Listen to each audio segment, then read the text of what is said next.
Yo, what's up, gamers? Aaron Shack here, and we are live with episode 84 of the Shackcast. It is incredible that we have come this far, and it's hard to imagine so many episodes are yet now available, and yet still haven't cracked that big 100. But I think we're well on the way there, and I think that's going to be a huge milestone for the Shackcast. So there is a lot of, I guess you could say, drama in the gaming world right now. It is the end of an era in multiple ways, but mostly at Xbox. Phil Spencer has stepped down, retired. Sarah Bond has resigned, which we had kind of assumed that she was being sort of trained as his replacement. And BluePoint Studios, the maker of several games, including the Demon Souls remake back in 2020, which was acclaimed, as well as Shadow of the Colossus on the PS4. They did Uncharted the Nathan Drake Collection, Gravity Rush, Flower, Titanfall, PlayStation All-Stars Battle Royale, the Metal Gear Solid HD Collection, where they recreated the source code by just looking at the final product of the game. They also did I believe it's ICO, or yeah, I believe ICO, Shadow of the Colossus HD collection for the PS3. They also did the God of War collection on the PS3, Blast Factor on the PS3. So they've been a notable studio for remakes, and we'll remakes and remasters. So we'll dive more into that later on in the show. But I just wanted to kind of highlight some of the things we're going to talk about. Also, we're going to talk about Swen Vincke, I believe is how his name is said. He is the CEO at Larian Studios, and he was sort of talking about the idea of how game critics should also be, some sort of credential systems should be created, kind of like Metacritic or something, where you could look at a critic and see, like, okay, how good are their reviews? How often do they actually finish the games that they're reviewing? So that way you can understand, okay, is this a trusted reviewer, or is this someone who's new to the game, or is this, someone that notably cannot be trusted at all? I think it's an interesting idea, and that's why I want to bring it up as a topic of discussion on the Shackcast. But first, let's do a little background on what's going on with Xbox. Phil Spencer, born in 1968, was the CEO of Microsoft Gaming from 2022 until now, 2026. Spencer worked in various sectors within the company. Some of developing Microsoft's first CD-ROM-based titles. He joined the Xbox team in 2001, and in February of 2026, Spencer retired with Asha Sharma replacing him, which we'll talk more about her. But yeah, Spencer joined in 1988, such as Encarta, so he worked on Encarta for Microsoft, development manager of Microsoft Money, general manager of Microsoft's online and offline consumer productivity products, including Microsoft Works and Picture It. So, I mean, if you really go back to like the 80s and 90s, you'll remember some of those things. With the launch of the Xbox in 2001, he joined the Xbox team and served as general manager of Microsoft Game Studios EMEA, working with Microsoft's European developers and studios such as Lionhead and Rare until 2008, when he became general manager of Microsoft Studios, eventually becoming the corporate vice president. And he's participated in Microsoft's E3 conferences since 2010 until E3's final iteration in 2021. In 2014, Satya Nadella announced a corporate email that Spencer was to lead Xbox Live Group Music, and movies and TV teams, and Microsoft Studios as a part of Windows and devices. So essentially getting that promotion. 2017, he was promoted to the senior leadership team, gaining the title of executive vice president of gaming and reporting directly to the CEO, Satya Nadella. He also delivered a keynote address at the 2018 DICE Summit, and he also spoke at the 2018 Game Awards. In 2022, he announced that it was Microsoft's intent to acquire Activision Blizzard, so definitely part of Phil Spencer and Sarah Bond's legacy was the acquisition of Activision Blizzard. And he was also promoted to the CEO of Microsoft Gaming, which, we already covered that. So after doing that, Spencer advocated for cross-platform play, which is huge. Indicated the goals are no longer to move gamers from other platforms to Xbox. So essentially announcing that like the console wars are over. It's not really about exclusives and trying to like leech people from other platforms. It's about delivering to gamers wherever they are and making Xbox the platform of choice, or the best platform where you can access the greatest variety of games. So he admitted that we lost the worst generation to lose in the Xbox One, where everybody built their digital library of games, making it hard to win gamers over from other platforms.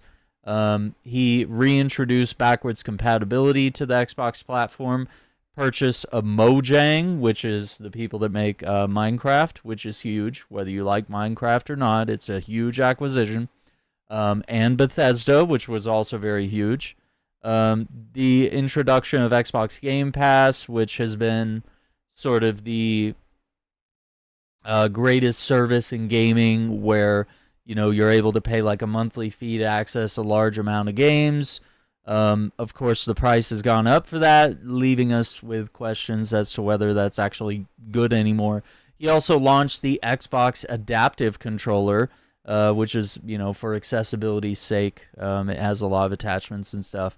The increased focus on PC gaming, porting Microsoft-published games to other platforms, including the Nintendo Switch, the launch of xCloud, which is essentially the ability to play games through the cloud, load up a game via a web browser or a mobile device, and then you can simply, say, sync up a controller or something to that, and you're good to go.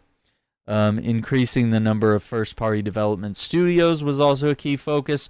He also received a Lifetime Achievement Award at the 25th Annual DICE Awards in 2022, and the Andrew Yoon Legend Award at the New York Game Awards in 2023. On February 20th, 2026, Spencer's retirement was announced after 38 years at the company. His career at Microsoft was celebrated by leaders in the gaming industry following his, I would say, sudden announced retirement, including Doug Bowser, who was formerly at Nintendo. I believe he's moved to Hasbro now.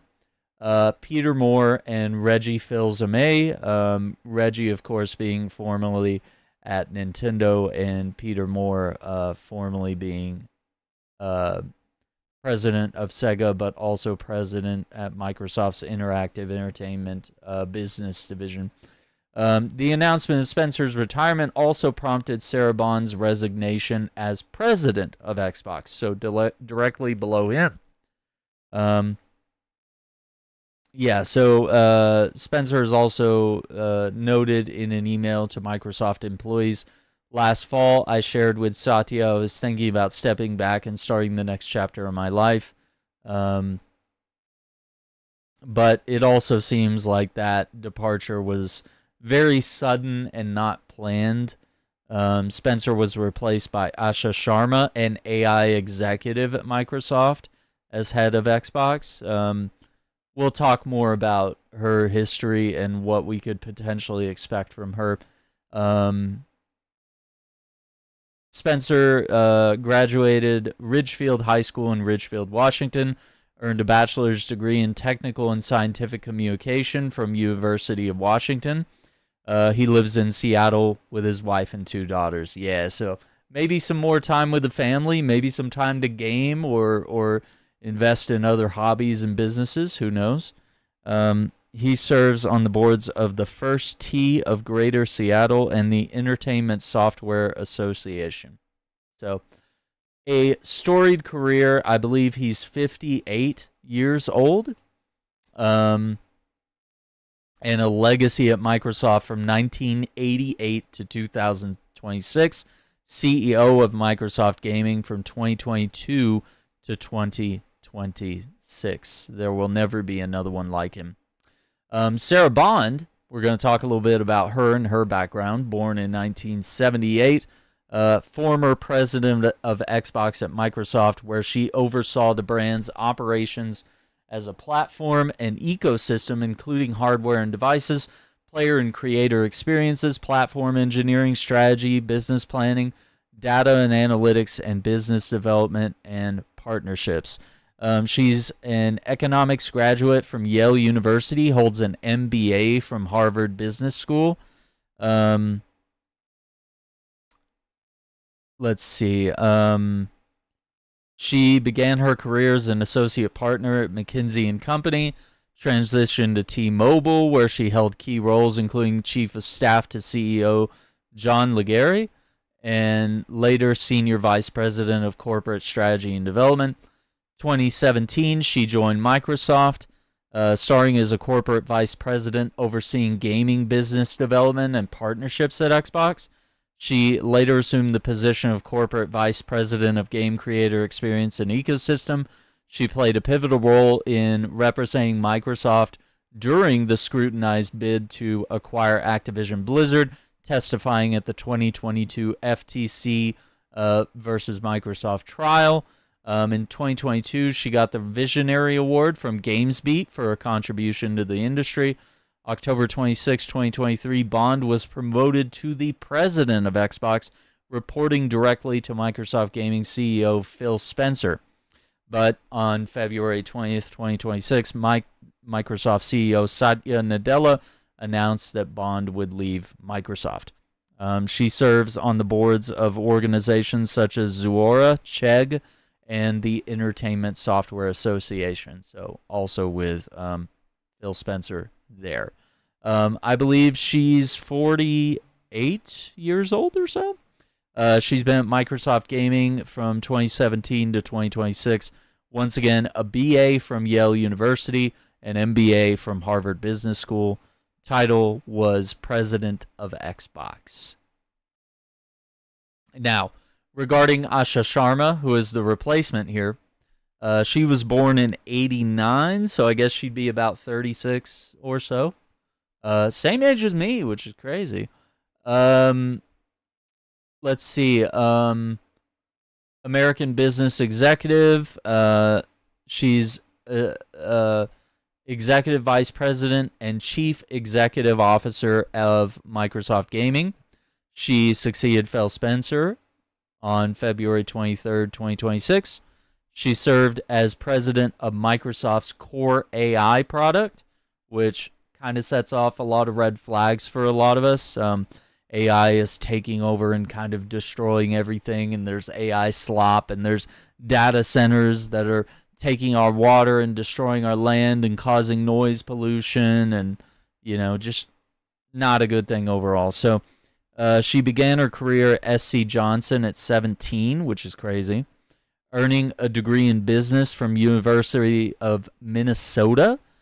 She joined the marketing department at Microsoft in 2011, joining the startup home services company Porch in 2013. She remained at Porch until 2017 as their chief operating officer, COO. Then she joined Facebook as VP product and engineering for their Messenger product, which anything Facebook to me is a huge yikes. Following this role, she served as the COO of Instacart. She's also currently serving as a board member of Coupang and Home Depot. She served previously as a board member at Porch, Seattle Foundation, and Virginia Mason Medical Center. Sharma returned to Microsoft in 2024 to serve as president of the Core AI division. 2 years in this role. She was selected to replace the retiring head of Microsoft Gaming, Phil Spencer, this February. Her selection came as a surprise, passing over Spencer's second-in-command, Sarah Bond. Sharma's history in user acquisition was a primary motivator for her selection, as Xbox has seen declining console sales over recent years. It says here she's also a second-degree black belt in Taekwondo, and she has one son. She also posted that she's recently been playing video games under the gamertag Amra Sasha to, quote, learn and understand the games industry. I think a lot of gamers have sort of picked this apart in the sense that they sort of looked at her achievement list and found that she had played a large variety of games in one day and kind of reached a kind of ridiculous gamer score.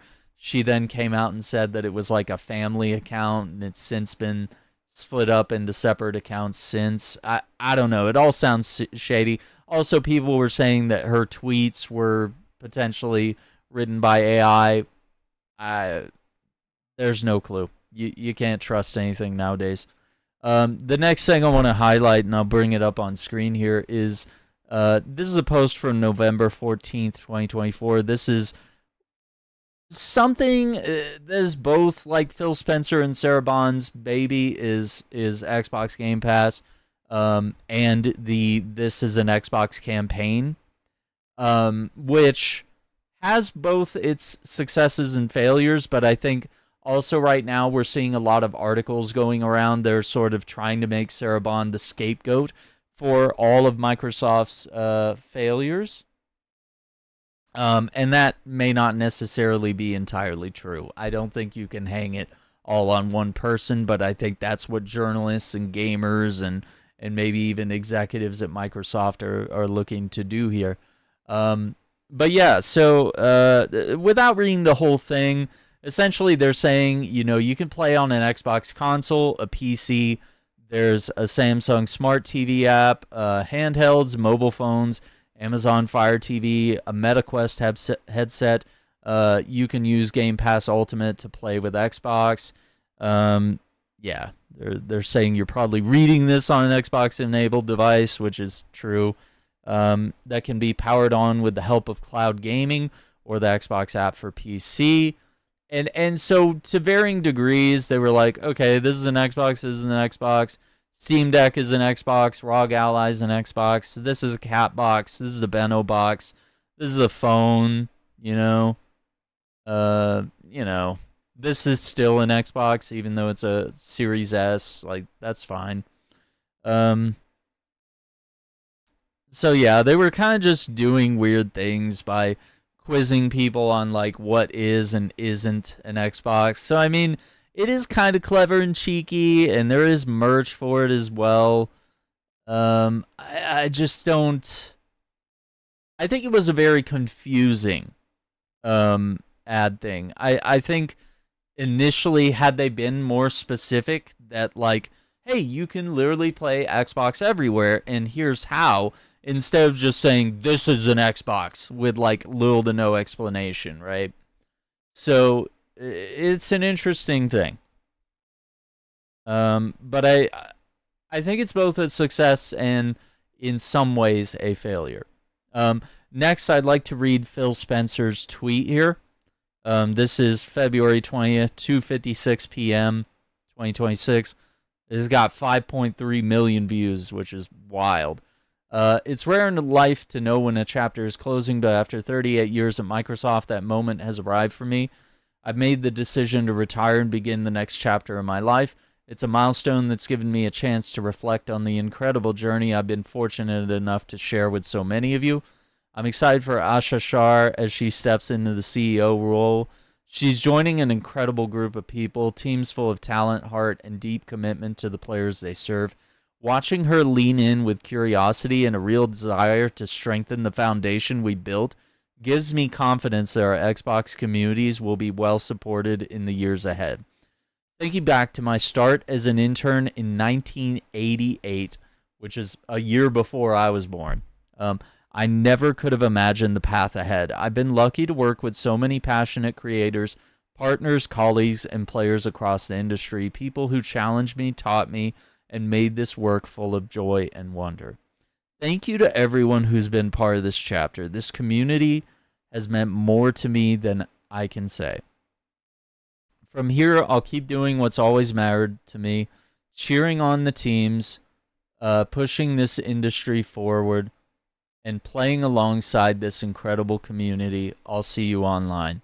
So I want to show you the picture here because it's even got Larry there. But yeah, it's even got the adaptive controller. Yeah, so I mean, just showing XO19 in London. Yeah, getting a shot with everybody there. That's super cool. So I wish him luck on the next steps in his journey. I hope he enjoys retirement or whatever else he has going. Halo responded by saying it's an honor. Thank you for everything, Phil. Even Cliffy B said, enjoy your next chapter. You know, so he's definitely beloved, and I really do have a lot of respect for him, despite the ups and downs that the brand has had here. Sarah Bond did not do a tweet, but she did a LinkedIn post, I believe. So sharing with gratitude the note I sent to my team today. Grateful to our players, developers, partners, and team. Forever a fan of Xbox. Hi team. I know there's a lot of news to take in today. I'm incredibly proud of what we built together over the past 8+ years. PC and cloud gaming are growing faster than ever. Our next console is well underway, and together we've helped lay the foundation for a more open gaming platform that spans devices and reaches players around the world. When we announced our intention to acquire Activision Blizzard in 2022, I committed to helping lead Xbox through what would be a critical period of change. Over the past 4 years, we've navigated that moment together and positioned the business for what comes next. We took on some of the biggest challenges this organization has ever faced and did as one team. With that, I've decided this is the right time for me to take my next step, both personally and professionally. We're living through a transformative technological era that will shape the next generation of our industry, and I'm energized by what's ahead. This moment also presents a unique opportunity for fresh eyes and a new leadership to guide the team into its next chapter. I've had the privilege of spending time with Asha over the last few weeks as we've planned for this transition, and I've seen firsthand her deep commitment to our players, developers, and brand. She brings deep technology and commerce experience, along with a strong track record of building and scaling platforms that the world uses. Xbox deserves this. I'm excited to see her lead this next chapter for our team. I'll remain on as a special advisor to Asha to help ensure a smooth transition and set the organization up for continued success. I want to thank Phil for his mentorship and friendship over the years. He's been a consistent champion for this business and the people who make it what it is. And I've learned a great deal from the way he leads through both opportunity and challenge. I'm grateful for his trust and support throughout my time on the team. I also want to thank Satya for his sponsorship and support throughout my time at Microsoft. As I prepare to sign off, I've been reflecting on 3 simple questions I've tried to use to guide my days. Did I bring my best? Did I help someone else succeed? Did I do my best work? I hope the answer has been yes for many of you. It's been a privilege to work alongside the team.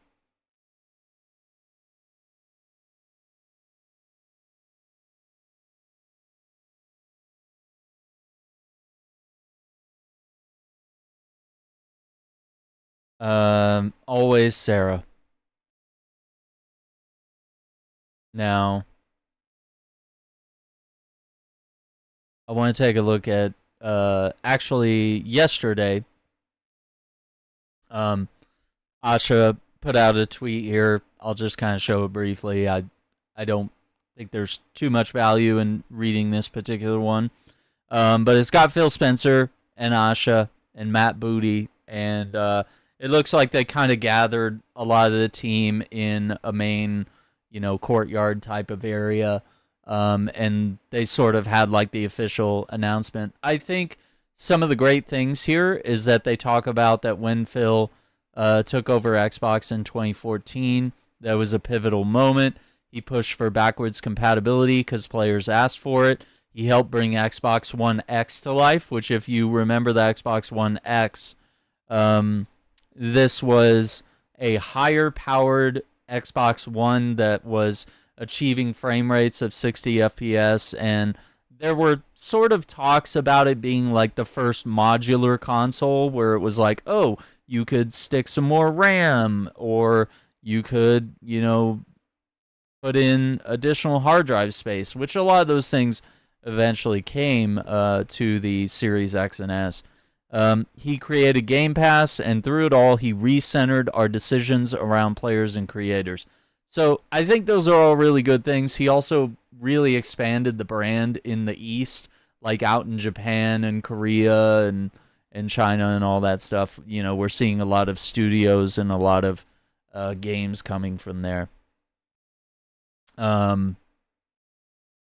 me see. Oh, I think.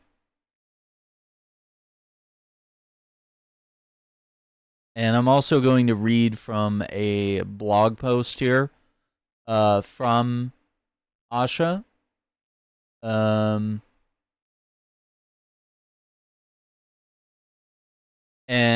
and it's a bit of a lengthy one here.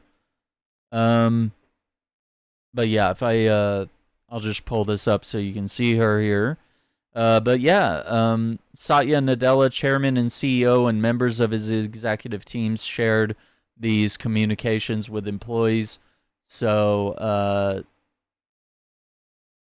Satya here kind of talks about, how it's Xbox's 25th year and innovation is expansive. Today we reach over 500 million monthly active users, a top publisher across all platforms, continue to innovate across gaming hardware, content, and community in service of creators and players everywhere.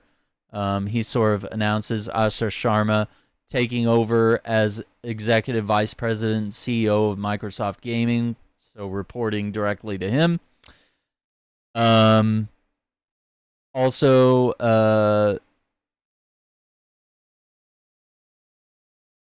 he mentions that, she's been at Microsoft, previously COO at Instacart and vice president at Meta. Asha has helped build and scale services that reach billions of people and support thriving consumer and developer ecosystems. So I think a lot of this is going to sort of justify, like, oh, this is why she was chosen. She brings deep experience building and growing platforms, aligning business models to long-term value, and operating at a global scale, which will be critical in leading our gaming business into its next era of growth. It's also important to note that Matt Booty will become the executive vice president and chief content officer, or CCO, who reports to Asha. Matt's career reflects a lifelong commitment to games and to people that make them. Under his leadership, Microsoft Gaming has grown to span nearly 40 studios across Xbox, Bethesda, Activision Blizzard, and King, which are home to beloved franchises including Halo, The Elder Scrolls, Call of Duty, World of Warcraft, Diablo, Candy Crush, and Fallout.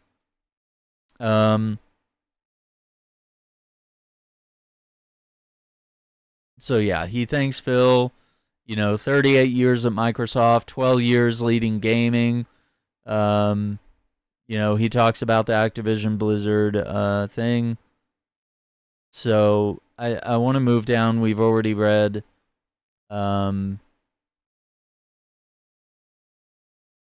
Phil Spencer's, so I think we sort of understand.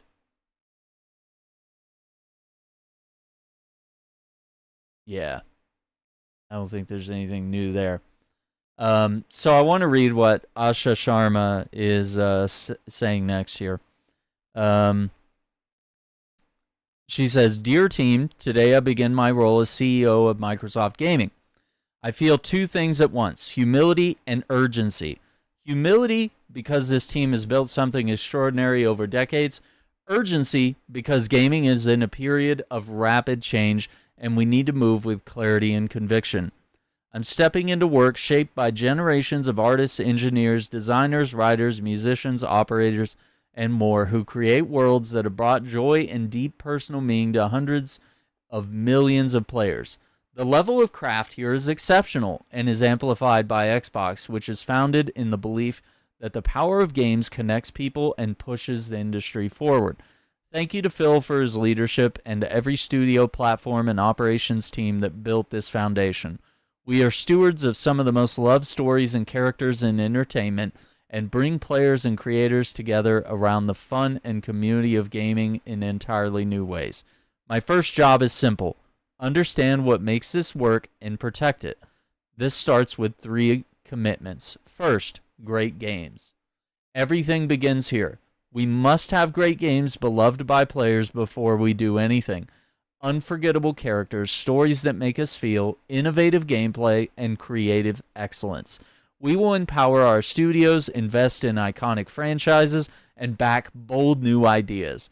We will take risks. We will enter new categories and markets where we can add real value, grounded in what players care about most. I promoted Matt Booty in honor of this commitment.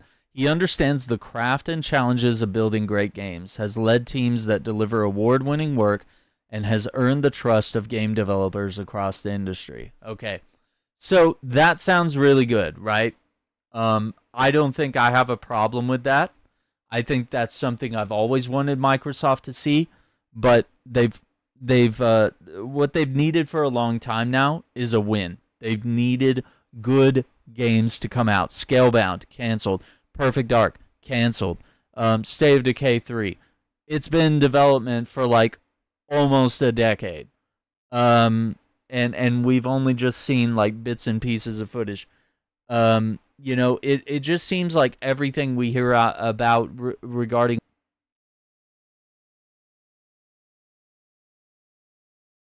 Okay. So, secondly, the return of Xbox, which I think this phrase is a bit of a gut punch to the previous, administration, for lack of a better term. This is kind of a kick in the teeth to probably Phil Spencer and Sarah Bond here, considering that they're not, staying on in a meaningful way, or that Sarah Bond was not chosen for this position, or that Asha didn't see fit to keep her on in some sort of way. It says, the return of Xbox. We will recommit to our core Xbox fans and players, those who have invested with us for the past 25 years, and to the developers who build the expansive universes and experiences that are embraced by players across the world. We will celebrate our roots with a renewed commitment to Xbox, starting with console, which has shaped who we are. It connects us to the players and fans who invest in Xbox and to the developers who build ambitious experiences for it. Gaming now lives across devices, not within the limits of a single piece of hardware. As we expand across PC, mobile, and cloud, Xbox should feel seamless, instant, and worthy of the communities we serve. We will break down barriers so developers can build once and reach players everywhere without compromise. That feels like, I know them saying like the return of Xbox kind of feels like a gut punch where it's like, well, what have we been doing the past 10 years? Just screwing around? Not really. Because a lot of the foundation for this is built by Phil Spencer and Sarah Bond. So, and a lot of this is just what they shepherded, and this is now continuing and probably going to grow in some ways. So nothing strange there. Third, future of play. We are witnessing reinvention of play. To meet the moment, we will invent new business models and new ways to play by leading into what we already have. Iconic teams, characters, and worlds that people love. But we will not treat these worlds as static IP to milk and monetize. That's a good thing. I don't think Xbox has really been doing that, but, it's a fair critique. We will build a shared platform and tools that empower developers and players to create and share their own stories. Mm-hmm. Mm-hmm. As monetization and AI evolve, here we go, and influence this future, we will not chase short-term efficiency or flood our ecosystem with soulless AI slop. Now, this is someone who was the head of core AI at Microsoft saying this. She was chosen because of her work with AI at Microsoft.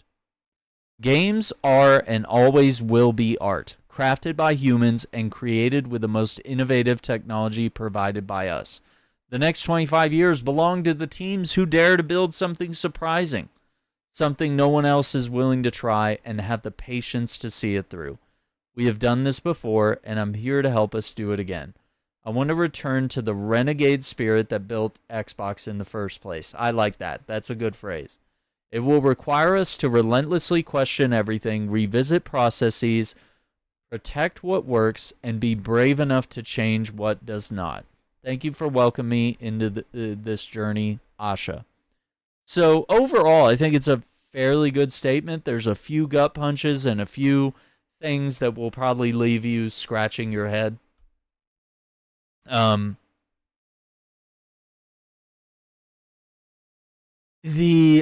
think the scariest part is like seeing AI evolve, seeing monetization, ads, microtransactions, potentially a version of Game Pass that's maybe cheaper but with ads. Like, it could really suck. Like, and I'd hate to see AI kind of erode the creativity and art of game development.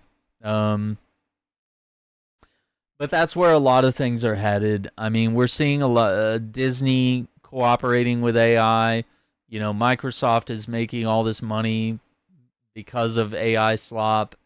Some people even call it micro slop now, which is crazy, and it's really pissing off Satya quite a bit, which is funny. I want to show you this image because it's quite interesting. It's them at what appears to be a Halo Studio setup here, where it looks like they're able to be on here and maybe play this game. But yeah, we have a message from Matt Booty. I think I'll just kind of summarize this one. He just kind of, glazes Asha a little bit, which is fair.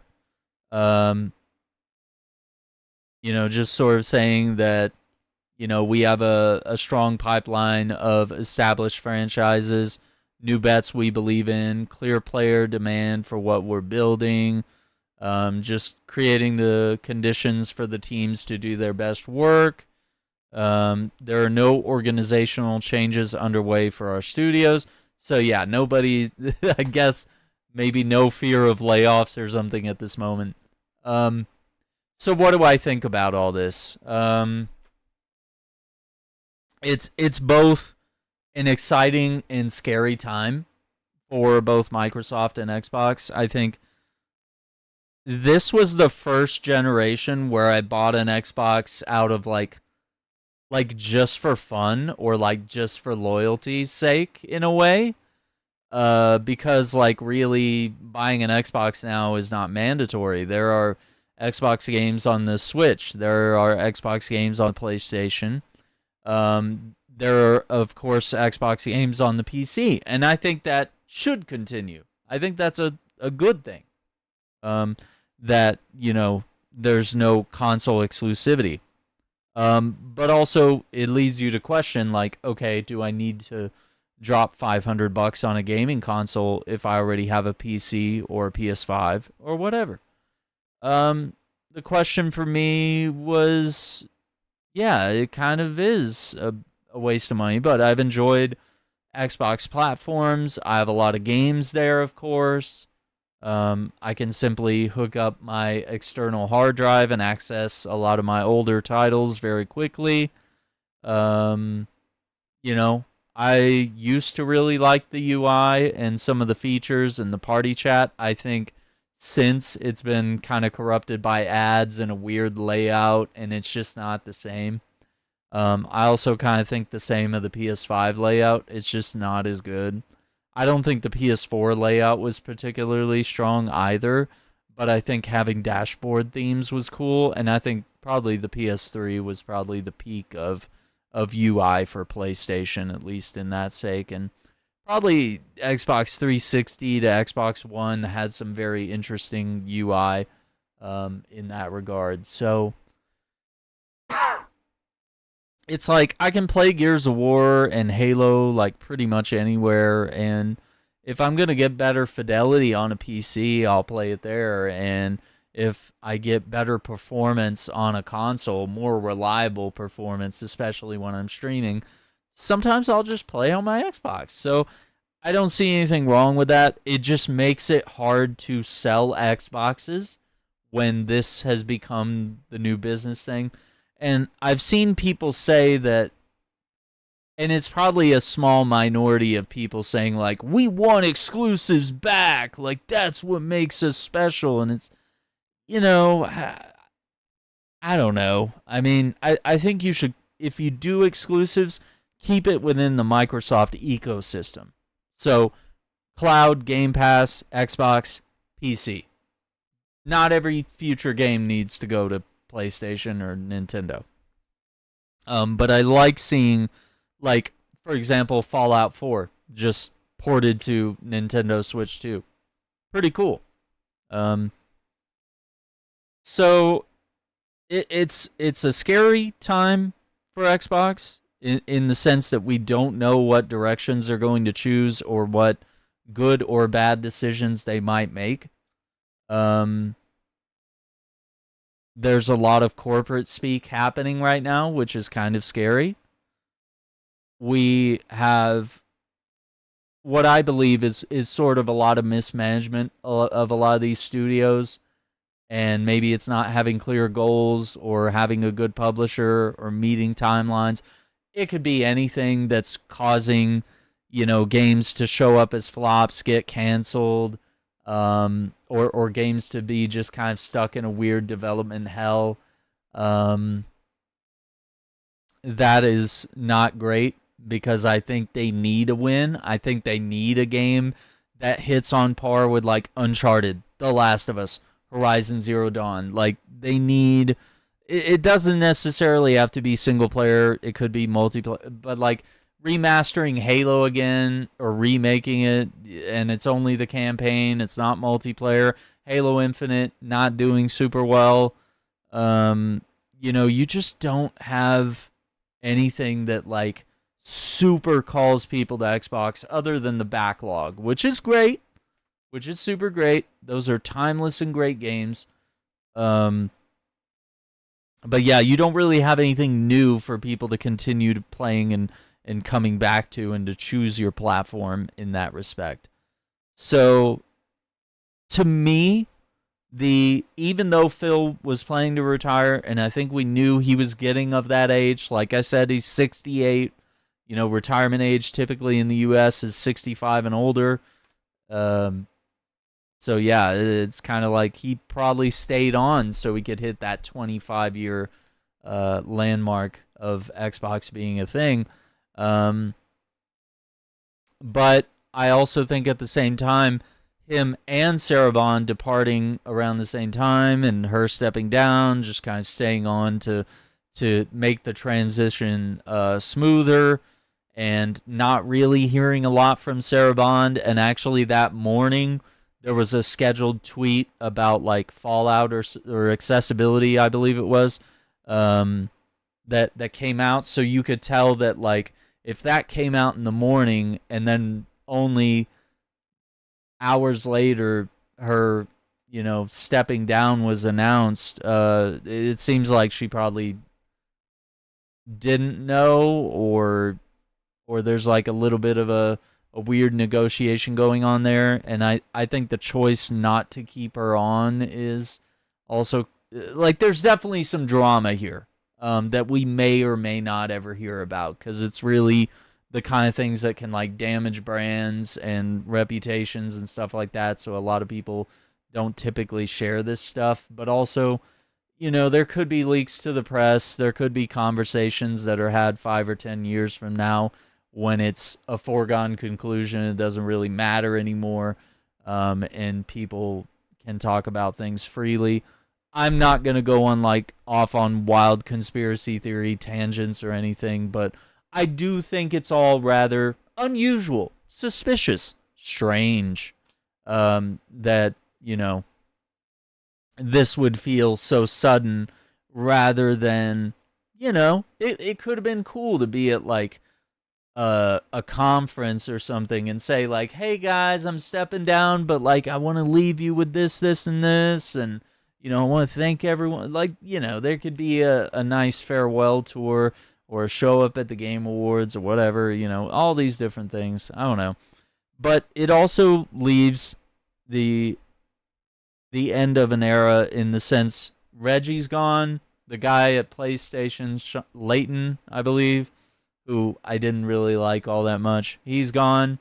And now the third of the trio, which I believe that was like 2022 when he showed up at the Game Awards. All three of them were on stage, and everyone's like, oh, the console war's over.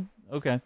That era of sort of having almost a celebrity CEO of these companies and like someone down to earth and relatable that wasn't like some corpo speak hack, you know, pretending to be a gamer or whatever. Like, I mean, there were times where Phil's just playing Diablo or whatever. Like, you could see on his gamer tag when he's online playing games. So it's like, Phil, shouldn't you be in like meetings right now? Like, what's going on, dude? So I mean, and his personality and the way that he speaks so passionately and motivates people, like that is definitely the end of an era in that sense. So next I want to go on to some more devastating news that we kind of covered at the top of the show. PlayStation has closed BluePoint Studio, which I'm going to show you guys on screen. The last game that BluePoint put out was Demon's Souls for the PS5 in 2020. For me, it was one of the core reasons to buy a PlayStation 5. These are some other games that they've worked on. A Shadow of the Colossus remake for PS4. Uncharted the Nathan Drake Collection. Gravity Rush. Flower. Titanfall for the 360. PlayStation All-Stars Battle Royale for the Vita. This is interesting. They actually worked on the Metal Gear Solid HD collection, and they did not have the source code, so that they had to reverse engineer it, essentially, which is an incredible feat. They also worked on the Ico, I believe, Shadow of the Colossus HD collection for PS3 back in 2011. They also did the God of War collection, which was pretty epic at the time. PS3, Blast Factor. Yeah. So they're a studio that was well known for remakes and remasters and being incredibly loyal to the original source material and preserving it while bringing it forward to new hardware, new frame rates, new resolutions, in some accessibility features and stuff like that being added. Great things. And Demon's Souls was a grand slam, I would say, for the studio. As far as sales, I'm not really sure on all that. But I think the culture at PlayStation has, you know, even though they've put out a lot of remakes and remasters of like Horizon, The Last of Us, it feels like they're constantly remastering the same games every few years. So even though that's happening and we're seeing a lot of games pulled from PS4 to PS5 and things like that, and apparently BluePoint had pitched other, single-player remakes and remasters. They had also kind of wanted to be able to make like their own games and IPs, and I don't think Sony found much value in that. I think the rumor is that they were working on a live service God of War game, which, as more information and rumors have come out, they're saying that apparently it was BluePoint's idea, as Sony was, or PlayStation rather, was shooting down a lot of their ideas of remakes and remasters, saying that single-player games don't sell enough. We're not making, we want the live service Dragon. And so essentially, I guess my theory of how a God of War game would work would be creating your own character, and sort of in a Destiny format. Every season you would hunt a different pantheon of gods. Maybe one year it's the Greek gods, and then one year it's the Egyptian gods, and one year it's the Norse gods. And that way, you couldn't play as Kratos, and you don't want to jeopardize your overall brand or mess with the narrative tone of the incredible series that they've been working on at Sony Santa Monica, which actually BluePoint worked as a support studio with them, and also on some other studios as a support studio. It's just sad to see them go. This is a real, stake in the heart type thing. It's bad for the industry. It's bad for the preservation and history of video games. And I think it's just bad. They said they were going to try to retain some of the staff, but also we've heard that some of the staff has been let go. So it's not good no matter how you look at it, to be fair. Next, I want to talk about, here at the end of the show, this is Swen Vincke, if I'm saying his name right. He has put out some tweets that are perhaps controversial. I don't think it's controversial. I think it's actually quite interesting. He says he's the Baldur's Gate 3 boss and CEO at Larian Studios. He said, sometimes I think it'd be a good idea for critics to be scored Metacritic style based on how others evaluate their criticism. Now, that could be a slippery slope. But, he's just kind of spitballing, man. I mean, when we tweet stuff, it's just like throwing ideas and hot takes and things like that out into the world. But he hasn't really had issues with critics much in his recent work, but he was talking more about harassment and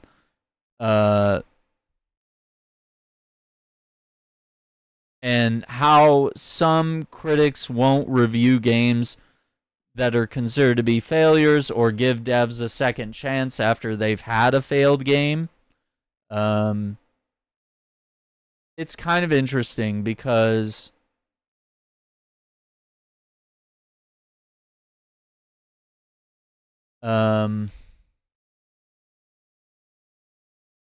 what's interesting about it to me is that essentially what he's saying is that we can't really trust all reviewers. Not all reviewers play through the entire game. Not all reviewers understand the game they've been playing. Not all reviewers even understand the genre or like the genre that they've been assigned. To some people, they're not even gamers. It's just a job. So some of that stuff doesn't bode well.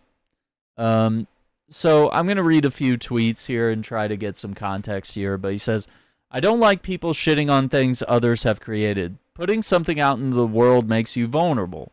And that's true whether you're making music, content creator, podcasting. I'm putting myself out there to be criticized and attacked, but also praised and receive positive feedback sometimes. So it's a double-sided sword. Very true. So he says, and that alone deserves respect. Even if you dislike the creation, it's easy to destroy things. It's a lot harder to build them. The best critics understand this. Even when they're being critical, they do their best not to be hurtful. I think that's a good point. There's plenty of games I genuinely don't like playing, and there are many I know are made for the wrong reasons. However, it's incredibly rare for one to be made without there being someone behind it that truly cared about what they were making, putting a part of themselves in it. One of the best reviewers I ever knew refused to review games he considered failures. He believed that developers deserved the chance to try again. He knew that every failed attempt could be what enabled the next great one. I know this because I was one of those developers that failed, and he only told me many years later. So yeah, be nice to people that create things is what I'm trying to say. You need them. And yes, I get that if people are charging money, you want to know if it's good or not. But reviewers can just say, I didn't enjoy it, or I don't think it's well made, or I don't think it's worth the money they're charging. That's enough. No need to get personal for the sake of some likes. I think that's very true. That's why my process, not to score things, I pretty much explain my experience with it. If I'm live, I try to answer questions and provide feedback, and then you can also watch my gameplay and listen to me talk and see and build for yourself your own opinion. So I'm not really, pretending to be some sort of god of gaming who is coming down to you and saying, these are my thoughts. You must worship what I say because I'm famous. Like, I hate that. Like, we're all just gamers. We're all just people. It's all just a even playing field, and no one's opinion should be placed higher than anyone else's. So, I hate the culture of, like, tearing down a game like Avengers or Suicide Squad. Move on with your life if you don't like it. Go play something you enjoy. But, like, sticking around to make sure something dies, that's insane, dude. Like, get a life. So, it says, or headlines if you're pressed. So, no need to get personal for the sake of likes or headlines if you're pressed. He says, gonna step down from my soapbox for now. It's been on my mind for a while, and just opening my feed today pushed it all to the surface. Think of the time you had to recite something in front of the class and how nervous you were, and how much any negative comment hurt. That's very true. Be nice to one another. Be nice to people creating stuff to entertain you.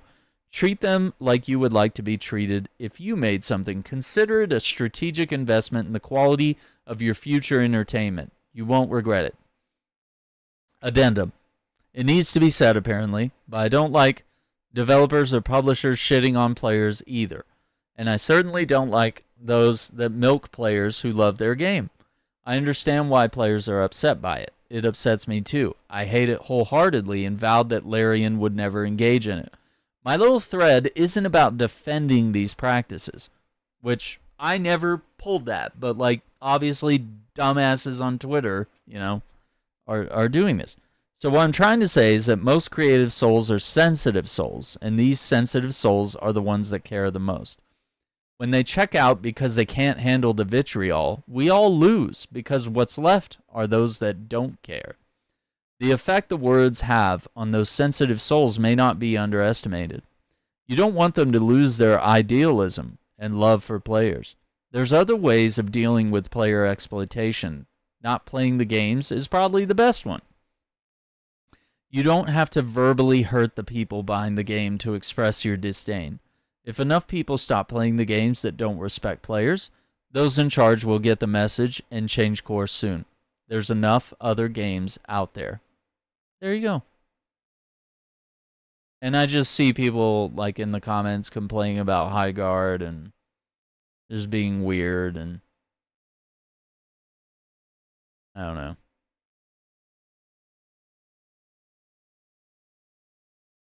So I have another tweet here where I guess this is maybe a couple days later. He puts out a pretty long one. I really need to learn to weigh my words more carefully, he says. I genuinely was trying to make a constructive argument but phrased it poorly. It's been bugging me, so let me try it again. My point wasn't that I have an issue with criticism. See, I didn't think that, but obviously people are getting all butthurt. My point was that it didn't need to be hurtful. In my humble opinion, That creates alienation between people who have the same hobby and essentially all want the same thing: better games. Constructive criticism really has higher impact.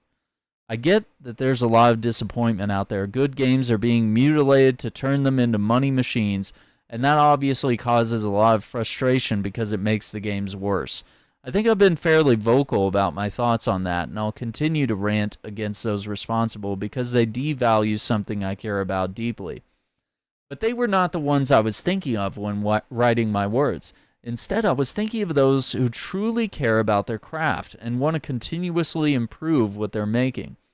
I know many of them, and I've seen how hurtful packaging of criticism has affected them. Often, their reaction is to stop reading feedback altogether, which is a lose-lose, I'll say. Which is a pity, because that means they stop engaging with their audience and lose all the good bits they could get from feedback. Not to say that their reaction isn't understandable. Continuing to engage after repeated written or verbal abuse requires growing a lot of callus on your soul. Some callus is fine. Too much, you risk becoming desensitized. Personally, I got my first threats of violence in 2009, all because I was trying to make something fun and failed in that person's opinion. There's been a long list of things thrown at me since. It kind of sucks, especially given that I got into making games because I enjoy seeing people have fun with what I worked on. It took me quite some time to learn how to deal with that. These days, I still read the hurtful comments, but I focus mainly on the constructive opinions. They're the ones that helped shape Baldur's Gate 3's success. Speaking of opinions, I also wanted to mention that contrary to what's being written, I have a great deal of respect for game critics. Over the years, my job brought me in contact with many of them, and I hope they felt that during the many chats we had, respect doesn't mean agreement, but I appreciate what they bring to the table. We have many ex-reviewers on our team.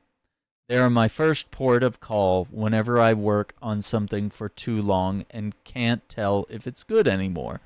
Often they will tell me what I made was shit, but they'll praise it such that it helps me understand why it was shit. Or they'll, phrase it such as they help me understand why it was shit. That's invaluable. So that's constructive criticism. The same goes for public reviews of our games. A few were genuinely formative and had real impact because they pointed out things we were overlooking. I consider us lucky that those reviewers took the time to think through why something wasn't working, because listening to them, we avoided making the same mistake twice. So yes, I see great value in criticism, and our development history should reflect that. It's the packaging I was trying to comment about. Didn't land as well as I had intended, so hopefully this helps. I think it's fair. I don't think it's crazy to say that there are obviously a lot of critics out there that are just praising games so that they'll get another code, or dunking on games that, you know, they sort of see, if I take a contrary opinion, I'll get more clicks. And that can go either way. I just think what studios, what publishers, what PR companies that often give us the codes should want and often do comment about in the conversations I've had with them, both in messaging back and forth, or whenever they sort of have like details of like, hey, you should cover this game. You know, the deal is to make this many shorts, a live stream. You know, usually in there they say, we want you to be honest about the game. Like, we don't want you to just glaze us. And, you know, obviously they don't want you to just outright dunk on them either. But, like, you know, what they value is honesty. And, I mean, if that costs you a deal in the future, then that's probably not a brand worth working with if they can't take an honest opinion and a criticism. But I think it's all about how you do it. Because there are ways to be constructive about it, and then there's ways where it's hurtful and it's not helping anyone. Because, I mean, we could take it back to when people were threatening the developers at Destiny, and they were just like, yeah, we're just not going to talk to the players for a while. And that went on for months, for a while, because, I mean, they were getting death threats. They were getting, very cruel criticism about things that were happening in the game. And me as a long-term player, I don't think that was deserved. I think it's fine to express that in a proper way, critically. But I think there's just too much hate in this world for it to erode our entertainment. So, lastly, I just want to highlight the website, www.aaronshack.com. It's a place to get to know a little bit about me. You can sign up for a membership on YouTube, which gets you exclusive benefits like loyalty sub badges, emojis, exclusive Discord channel access. You get exclusive videos like one of the ones that we're going to do immediately after this stream. We're going to do a comic books, retro games, action figures, and dolls unboxing stuff, where I'll share that with you all. You get a lot from that. I also have a merch store. We also have all our links at the bottom, so you can check all that out. I think the other thing I would point out, you can listen to the Shackcast there. I have both a photography blog, a game photography blog, and a gaming news and reviews section. I'll pull up a few of these things. If you're into like scenic photography, wildlife, I do a bit of that, and I need to update some of my blogs. Some of these are a little old, but it's just I've been so focused on gaming. I need to shift into that. I'm also going to be including more video game photography, and I need to update some of these and add more photos. Once again, it's just a lot. Also, this is how I review things. No hot takes, no clickbait, just the facts, a logical opinion, gaming news, and reviews that you need. Some of these are a little older, but I've done some written works and reviews just talking about various things in the industry. Once again, I wish I had done a little more of this, but sometimes I'm just not able to focus as much on that. But yeah, there's a pretty good backlog, and I think genuinely some good articles there. Next, if you're a brand or game dev or publisher or PR contact wanting to work with me, I have over 10 years of experience being a content creator. I have a media kit available here. I'm also I'm in several creator programs. I'm an ambassador and partner with several studios that I've worked with. And then I also have current and previous clients that I've worked with, which I'm very proud to have worked with so many brands since Marcus Lato's Private Division V1 Interactive video game Disintegration in 2020. Eventually working on games that I love, working with brands that I love, like Marvel on Midnight Suns, Teenage Mutant Ninja Turtles, on the Cowabunga collection. Working with indie devs like Manifold Gardens developer William Cheer, Starship Troopers Extermination, Sherlock Holmes The Awakened, Dead Island 2, Payday 3, Viewfinder, another great indie game, The Expanse from Telltale, which they came back. Working with Frictional Games on Amnesia the Bunker, one of my favorite horror games. Working with Owlcat Games on Warhammer 40k Rogue Trader. Also Free Range and North Beach Games on The Lord of the Rings Return to Moria. Aspire and Sandbox on Tomb Raider Remaster.